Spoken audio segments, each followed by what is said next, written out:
अद्भुत स्थान है जहां पर अतिवृष्टि हो सकती है, पूरा भूगोल कहता है, लेकिन कभी भी हरियाणा में अतिवृष्टि नहीं होता और पंजाब में बौछार आती है।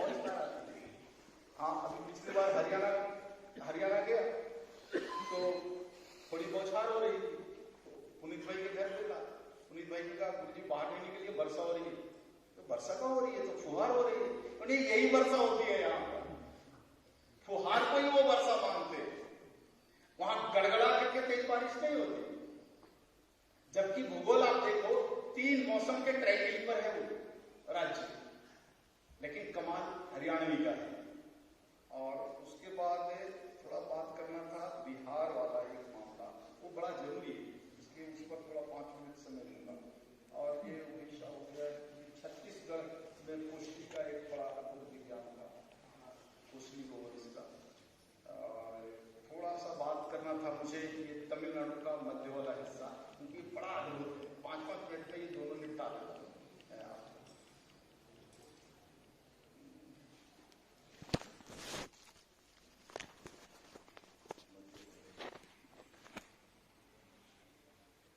एक ये तमिलनाडु वाला पार्ट बड़ा अद्भुत है, इसको लेकर के निपटा देता हूं, शेष पढ़ लेना।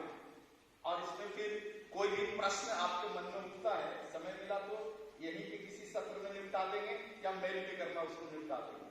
और सरकारों को जरा जो है इस पर चेताने का भी काम आपको शुरू करना है। भारत का मौसम बचाना है तो आपको घर पर काम करना पड़ेगा।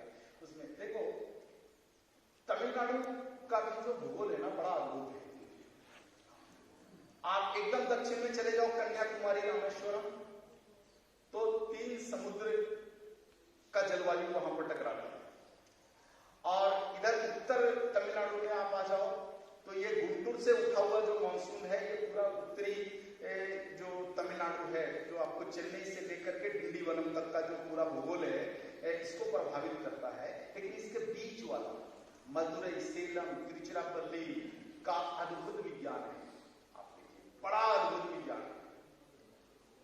वहां जो समुद्री मानसून उठता है वो समुद्र तटीय क्षेत्र में कम बरसता है और समुद्र तट से 400 किलोमीटर आगे जाने के बाद ज्यादा बरसता है। ये ऐसा आपको कहीं नहीं मिलेगा। समुद्र से उठा हुआ मानसून पहले वहां बरसेगा और धीरे धीरे छिन्न होते होते हुए अल्प बारिश के रूप में कर्नाटक में प्रवेश करना चाहिए, क्योंकि यहां भी ऊंची पर्वत श्रृंखलाएं नहीं है। लेकिन ये जो मदुरई है, मदुरई के आसपास एक गाय की प्रजाति है जिसका नाम है कांगायम। कांगायम और बिंझारपुर, ये दोनों को मिला के देख लो आप, दोनों समुद्र तट वाले हैं, दोनों समुद्र तट वाले हैं। तो इन दोनों में समरूपता आप देखोगे तो सिंहों की आकृति एक ही है, बस केवल मोटाई का फर्क है। यह मोटाई का फर्क क्यों है? क्योंकि उड़ीसा में मोटाई पतली है, इतना में आ जाएगा, क्योंकि 2 मानसून को टकरा करके उस चक्रवात को 600 किलोमीटर दूर उठा कर फेंकना है। लेकिन यहां पर एक ही मानसून है, वो बंगाल की खाड़ी वाला है, हिंद महासागर वाला सीधा क्रॉस हो जाता है। तो एक ही मानसून है, इसलिए सिंहों की बनावट बिंझारपुरी की तरह ही है, केवल मोटाई का अंतर है। तो केवल मोटाई के अंतर के होने के कारण क्या हो रहा है कि जो समुद्र से लटपट वर्षा वाला मानसून उठा, इसको आगे फेंक देता है। तो मदुरई से समुद्र तट वाली जो दूरी है, वहां पर तो 500 मिलीमीटर वर्षा होती है। लेकिन जैसे ही मदुरई से आगे बढ़ जाते हैं और कर्नाटक के दक्षिणी तट पर जाते हैं, यही वर्षा 700 मिलीमीटर में बदल जाती है। जबकि यहां भी मानसून को रोकने वाला कोई भी पहाड़ नहीं है। यह संयोग नहीं है, ये प्रकृति की बनावट ही ऐसी, प्रकृति ने बनाई ही ऐसी। जहां मानसून को रोकने के लिए पर्वत है, वहां पर्वत है, और पर्वत वाली गायों की सींग छोटी है। और जहां मानसून को रोकने के लिए पर्वत श्रृंखलाएं नहीं है, वहां गौवंश के सींग पे पहाड़ दे दिया है। प्रकृति पे, इसको समझ लो आप। तो इसलिए मैं देखो विनम्रता पूर्वक सभी गविशील भाई बहनों से मैं आग्रह पूर्वक कहता हूं, देखो गुरु होने के नाते आदेश भी दे सकता हूं, लेकिन मैं आग्रह ही करूंगा आपसे कि थोड़ा भी यदि आपको अपने गांव के प्रति प्रेम है, श्रद्धा है, राष्ट्र के प्रति यदि सम्मान थोड़ा भी आपके मन में है, तो किसी भी कीमत पर अपने जिला की गौवंश प्रजाति को बचा लो। इससे बड़ा देश प्रेम कुछ भी नहीं हो सकता। आपने अपने जिला की गौवंश प्रजाति को बचा लिया, मतलब आप अपने जिला के भूगोल को बचा लिया, और आपके जिला का भूगोल बच गया तो ऐसे ही जिला जिला में टूटते हुए पूरे देश का भूगोल बच जाएगा। सारी चीजें दोबारा बन सकती है। शहर वर्ल्ड वार में टूट के बर्बाद हो गया, दोबारा बन सकता है। बाढ़ में कोई बहुत बड़ी आबादी खत्म हो गई, दोबारा बन सकता है। लेकिन जैसे झारखंड की 34 नदियों का भूगोल यदि बदल गया तो दोबारा ये नदियां कई हजार सालों तक नहीं बन पाएगी। इसलिए सब कुछ विनष्ट हो जाएगा। कम समय में बन सकता है, खड़ा हो सकता है। 50 साल में नया शहर खड़ा हो सकता है, लेकिन नदियों को खड़े होने में 1000 साल का समय लगता है। इसलिए मेरा निवेदन है कि मोबाइल के चैटिंग गपशप में टाइम मत बर्बाद करो। आज सबसे बड़ा दुश्मन कोई है तो ये मोबाइल है। दोस्त नहीं के बराबर है, और बड़ा दुश्मन है जो आपको कोई काम करने नहीं देता।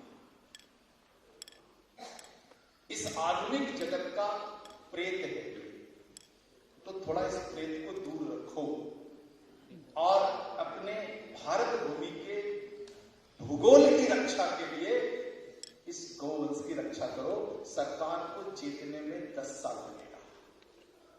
आज भी मैं ये सरकार को ये पूरा 5 साल का रिसर्च रिपोर्ट दूंगा ना, तो 3 साल तक ये कूड़ेदान में डालेगा, और तब भगवान की दया से, प्रकृति की दया से कोई समझदार ऑफिसर आ गया तो शायद इसके कुछ पन्ने को टटोल ले, तो उसको भी इंप्लीमेंट करने में अनदर 5 years। तो सरकार को चेतने में 10 साल लगेगा, और तब तक बची कुची सारी प्रजातियां बर्बाद हो जाएगी, फिर हाथ में कुछ नहीं मिलने वाला। इसलिए आने वाली पीढ़ियों को गिफ्ट में अगर कुछ देना है बढ़िया, तो अपने गांव की मिट्टी को सुरक्षित अवस्था में अपने आने वाली पीढ़ियों को दे दो। और ये तभी हो सकता है जब आप अपने जिला की प्रजाति के गौवंश को बचाओ। समय काफी हुआ है और विषय तो बहुत लंबा है। अब अभी तो हमने मध्य प्रदेश को नहीं छुआ इसमें, और बहुत सारे अभी कश्मीर को नहीं छुआ, वहां की प्रजातियों का, हिमाचल की बहुत अद्भुत प्रजातियां हैं उसको नहीं छुआ है, नागालैंड, बहुत बड़ा विषय है। लेकिन अब समय की मर्यादा है, और आगे गौ यात्रा के लिए इंतजार हो रहा है, गौ यात्रा के लिए इंतजार हो रहा है। तो इसी के साथ जो है इस सत्र को यहीं पर रोक देता हूं, और फिर कभी समय मिला तो और ऐसी गौवंश प्रजातियों के ऊपर मैं बात करूंगा। और विशेषकर जो नेपाल से जो हमारी बहनें आई हुई है, इनको कहूंगा मैं कि आप भी नेपाल को बचाने के लिए गौवंश के प्रजातियों पर काम करना शुरू करो, तो नेपाल बचेगा। तो आप सभी का बहुत बहुत धन्यवाद, और इस सत्र को यहीं पर छोड़ते हैं। तो एक बार सब मिलकर के शांति पाठ कर लें, और गौ यात्रा भी चलेंगे हम लोग। गौ यात्रा 20 मिनट का होगा, हाँ, ज्यादा लंबा नहीं करेंगे, थोड़ा ही करेंगे। हाँ, और उसके बाद अल्पाहार के लिए आपके पास समय आज बहुत कम होगा, तो अल्पाहार करके और सीधा 9 बजे सत्र जो है उद्घाटन सत्र शुरू होगा। उद्घाटन सत्र में इस अंक का विमोचन जो है गुरुजी ने कल ही कर दिया है। उनको बाहर जाना था, तो इसलिए गुरुजी ने इसका विमोचन कल कर दिया है, और आज जो है वो सामूहिक विमोचन इसका हो जाएगा। और उसके बाद आप सभी को ये प्रतियां मिलेंगी। आप